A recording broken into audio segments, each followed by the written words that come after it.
Buongiorno, buonasera, benvenuti amici, welcome my friends and welcome to my channel, Fountain Pen Therapy. Today I have another pen review for you, and it's another masterpiece from Leonardo Officina Italiana, one of my favorite Italian fountain pen companies. They just, it's an older model that I finally decided to take the plunge on. I've been meaning to buy one for some time now, and for all kinds of other reasons, it was on my list, but it finally got there. So stay tuned. I'm going to go to my overhead camera and I'll introduce to you the Furore Aquapetra. So let's switch and to my overhead camera, and here's the box. We'll do a short unboxing. Let me just widen out a little bit. Here we go. It's the Furore, as usual.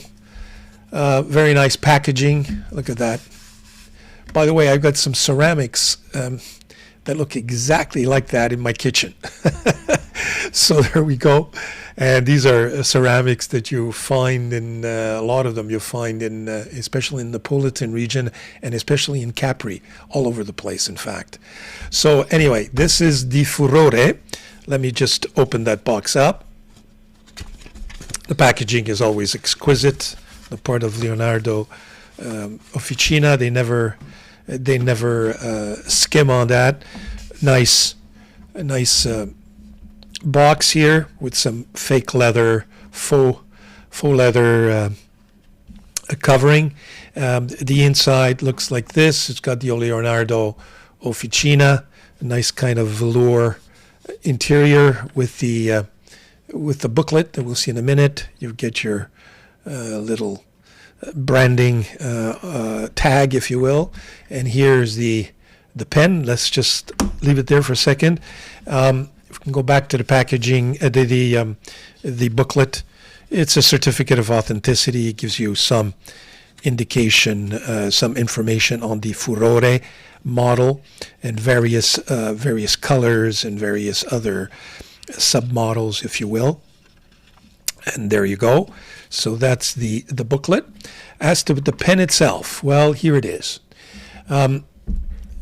They say, and I think they're right, they say it's where seawater meets with a gemstone, and the gemstone being amethyst, which is the purplish color, and then the green and the blue give you that seawater look.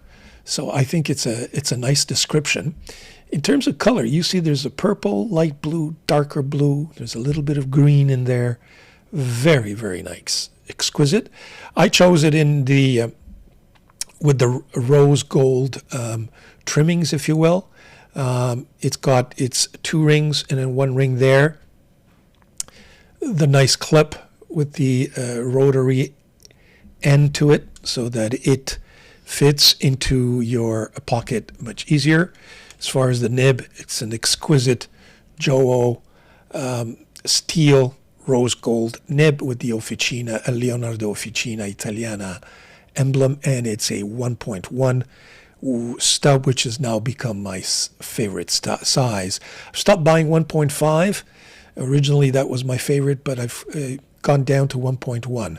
Who knows? They might make me a believer, and one day I'll be writing with medium and broad. God forbid. Anyway, here we go. In terms of the top, like most Leonardo Officina Italiana pens, you can remove the cap here, and the internal converter can be operated without having to remove the back end of the pen. But if on the other hand you prefer, it does remove. It's not an eyedropper because of, you can see it has the steel, that steel portion here, so it doesn't augur well for eyedropping. And there's the Leonardo stamped and branded, very nice converter. It's just a higher quality converter, if you will, that you much better quality than you would normally find. It's got the rose gold finish, given that it matches the steel here, the trimmings, as well as my nib. So that's what it is. It's the where fresh water meets gemstones. Isn't that beautiful? In terms of its size, nice size. I got to tell you, I was a little bit disappointed on the size of the Furore. I've been looking at it for some time, and having acquired several Momento Zeros, which I find a little bit small. I think the Momento Zero Grande is just perfect for me.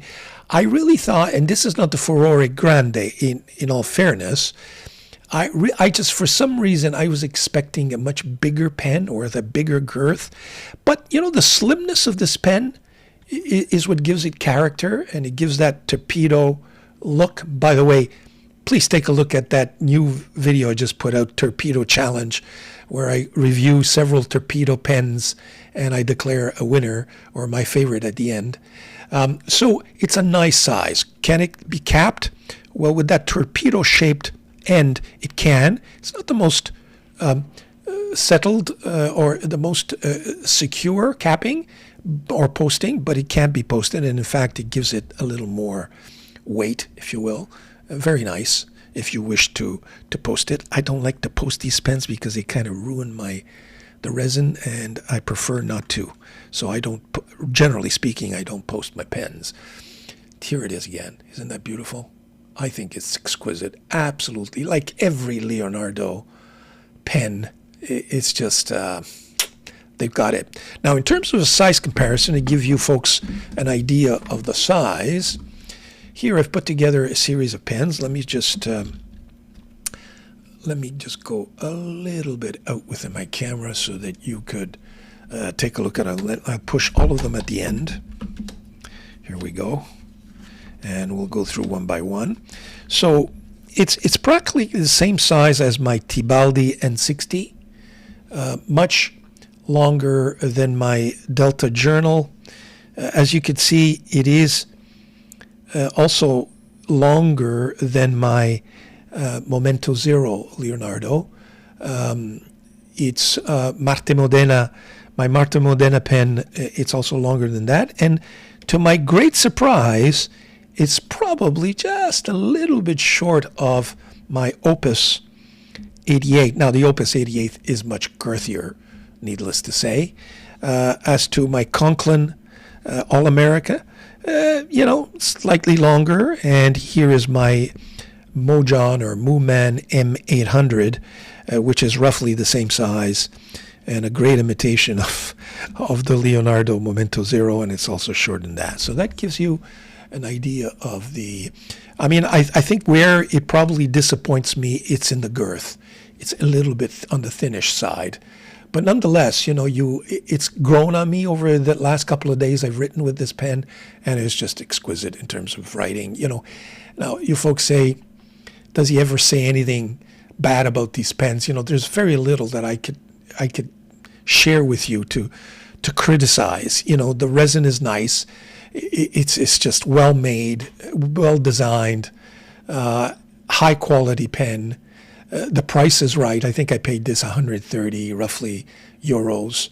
So that's what, maybe $200 Canadian and maybe 180 US roughly. I'm just giving you some rough numbers.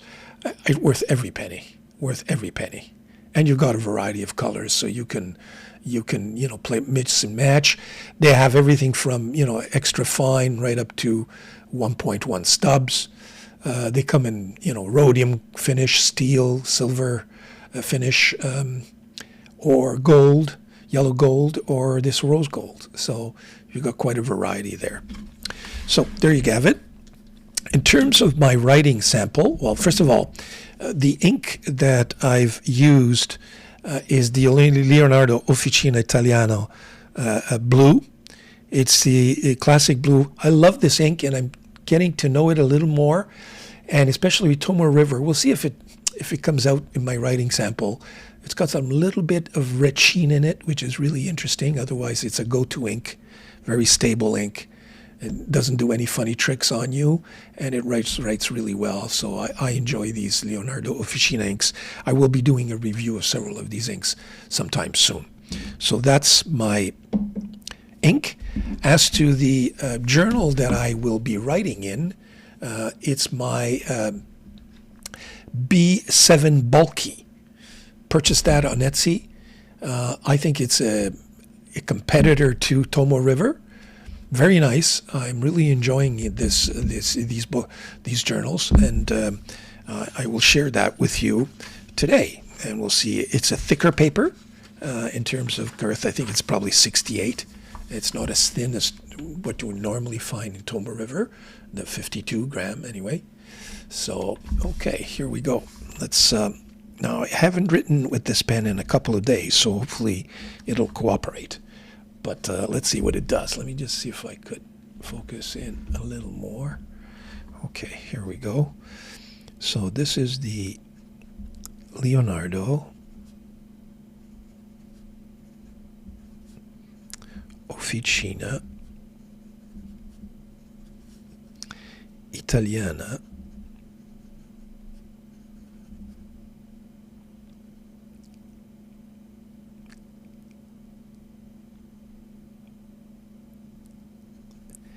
Leonardo Officina Italiana Furore Aquapetra. Okay, in terms of the nib, it's a rose gold steel 1.1 stub. In terms of the ink, it's the Leonardo Officina Italiana blue. And I'm starting to see some of the red sheen already. By the way, this paper, it is smooth, thick, and when you write on it, you can feel the smoothness of the paper. It's certainly fountain pen friendly. How can I describe it? It's really a mixture between Tomo River and Rhodia, or the thicker Rhodia paper, in any event. I'm really starting to enjoy this paper. And the sheen, the rich sheen on the ink starting to come out. So very nice. And so I would qualify this nib as being smooth, buttery smooth, in fact. It's constant. No skipping whatsoever. Okay, fairly wet. And in terms of the ink, it's a stable go-to ink. Writer. Look how smooth this paper is. Really, really nice. Gives you that line variation, and that nib is just absolutely fabulous. If it's been played around with, they succeeded. So there you go. Now, in terms of the rating of the pen,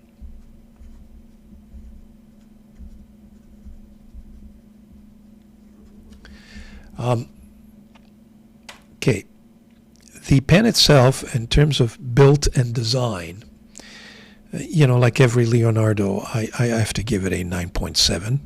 Nothing, overly flamboyant. Okay, it's a classic torpedo shape. So, but it's a good build. Solid, high quality. The nib, I got to give it a 9.9. It is absolutely perfect. Right out of the box. Okay. Value. I mean, at 127, I believe, euros, it's an excellent value.